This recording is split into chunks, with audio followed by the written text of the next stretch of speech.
ప్రభునందు నాకు అత్యంత ప్రియమైనటువంటి వాళ్ళారా, మన ప్రభువును రక్షకుడైనటువంటి యేసుక్రీస్తు వారి యొక్క శుభనామములు మీ అందరికీ నా హృదయపూర్వకమైన శుభములు వందనములు తెలియజేయుచున్నాను. ఉదయకాల సమయంలో దేవుని వాక్యాన్ని ధ్యానం చేసుకుందాం. ఈరోజు వాక్య ధ్యానము కొరకు మనం తీసుకున్నటువంటి లేఖన భాగము యోహాను సువార్త 10వ అధ్యాయం 11వ వచనం చదువుకుందాం. నేను గొర్రెలకు మంచి కాపరిని, మంచి కాపరి గొర్రెల కొరకు తన ప్రాణము పెట్టును. ఆమేన్. దేవుని నామమునకు మహిమ కలుగును గాక. ఇక్కడ ఈ మాటలు మనం గమనించినట్లయితే ప్రభువైన యేసుక్రీస్తు వారు స్వయంగా చెప్తున్నటువంటి మాటలు.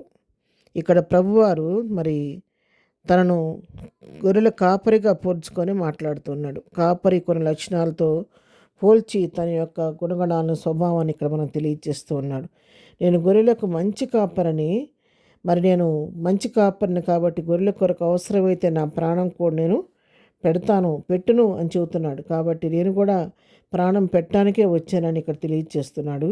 మరి కింద వచ్చాను మనం చూస్తే, జీతగాడు గొర్రెల కాపరి కాడు గనక గొర్రెలు తనవి కానందున తోడేలు వచ్చట చూచి గొర్రెలను విడిచిపెట్టి పారిపోవును, తోడేల గొర్రెలను పట్టి చెదరగొట్టును.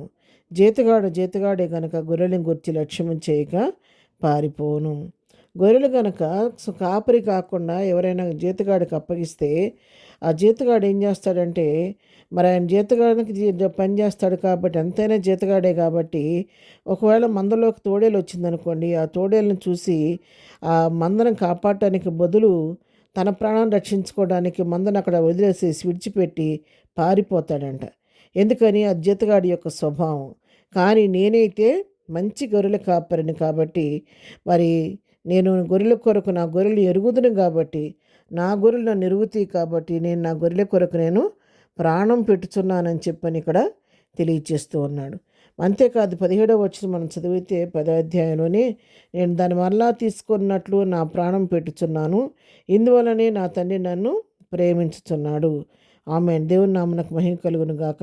ఇక్కడ నా అంతటి నేనే దాన్ని ప్రాణం పెడుతున్నాను. ఎట్లా అంటే, మరలా తీసుకునే విధంగా నా ప్రాణం పెడుతున్నాను, ఇందువలన నా తండ్రి నన్ను ప్రేమించున్నాడు. అంటే ఏంటంటే, యేసు ప్రభు వారు పొందబోయే సిలువ బలియాగాన్ని గురించి ఈ మాటలు ఇక్కడ తెలియచేస్తున్నాడు. ఆయన తనంతటి తనుగా ఈ సిలువలో బలి అయిపోయి నా పాప విమోచన కొరకు సిలువ బలియాగం చేసి మరలా తిరిగి పునరుద్ధరణై తండ్రి వద్దకు ఎత్తబడే మన విషయాన్ని గురించి మర్మంగా ఇక్కడ ప్రభు మాట్లాడుతూ ఉన్నాడు. ఎందుకంటే ప్రభువారు తన ప్రాణాన్ని పెట్టాడు, తిరిగి పునరుద్ధరణై తిరిగి తన ప్రాణాన్ని మరలా పొందుకొని తండ్రి వద్దకు ఎత్తబడి తండ్రి కుడి పార్శ్వంలో ఆశీనుడై ఉన్నాడు. అయితే ఆ రోజున నీ కొరకు నా కొరకు ఈ లోకానికి వచ్చి సిలువపై మన పాపాలను భరించి మృతి పొందిన క్రీస్తు తండ్రి వద్దకు ఎత్తబడినటువంటి ప్రభువు తిరిగి తన వాగ్దానం చేసిన రీతిగా మరొకసారి రెండవసారి రాబోతున్నాడు.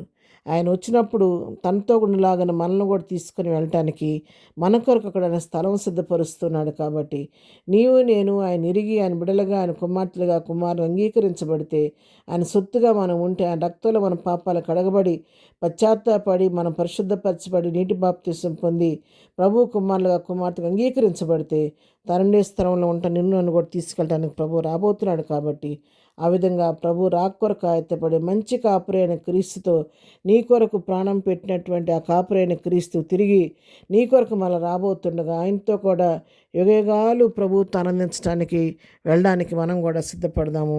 అటు విధంగా ఇంతవరకు సిద్ధపడి ఉంటే దేవునికి స్తోత్రం. ఒకవేళ ఇంతవరకు ఎవరైనా అటు రక్షణ మారు మనసు పొందకుండా ఇంకా మీరు ఆలస్యం చేస్తూ ఉంటే, ప్రభు ఉదయకాలనితో మాట్లాడుతుండగా మీ వేసి రక్తాలు మీ పాపాలు కడగబడటానికి అంగీకరించండి. మీ ఆయన రక్తంతో శుద్ధి చేయబడండి. ప్రభు రాక కొరకు ఆయత్తపడండి. ఆయన కుమార్తెలుగా కుమారుగా అంగీకరించబడండి. ప్రభు రాజ్యానికి వెళ్ళటానికి సిద్ధపడండి. ప్రార్థన. ప్రేమ కలిగిన తండ్రి, పరిశుద్ధులైన మా ప్రియ ప్రభా, నీ పరిశుద్ధ పాదముల వందనాలు. నువ్వు గొర్రెల మంచి కాపరిగా ఈ లోకానికి వచ్చావు, నిజమే. గొర్రెగా వచ్చి మా కొరకు మా ఇదిగో లోక పాపాలను మోసుకొని పో దేవుని గొర్రె పిల్ల అని చెప్పినట్టుగా మంచి కాపరిగా వచ్చి మా పాపాలన్నీ మోసేవు. నీ అంతటి నీవే నీ ప్రాణం పెట్టావు, తిరిగి ఆ ప్రాణాన్ని పొందుకున్నావు, పునరుద్ధరణే తండ్రి వద్దకు వెళ్ళావు నాయన. అయితే మరలా మమ్మల్ని కొనిపడడానికి రాబోతుండగా నువ్వు వచ్చేటప్పటికి మేము సిద్ధపడి ఎత్తుపడి గుంపుడానికి సహాయం చేయమని, ఈ దినం మేము చేయి పని పాటలు రాకపోకలో తోడుగా ఉండండి. ఈ దినం బర్త్డే మ్యారేజ్ చేసుకుని బిడ్డలను దీవించి ఆశీర్వదించి ప్రతి వారి అవసరం మీ నామలో తీర్చమని యేసు నామములో ప్రార్థించి అడిగి పొందుకొని ఉన్నాము తండ్రి. ఆమెన్. ప్రభు కృప సదాకాలము మనందరికీ తోడయుండి నడిపించునుగాక. ఆమెన్.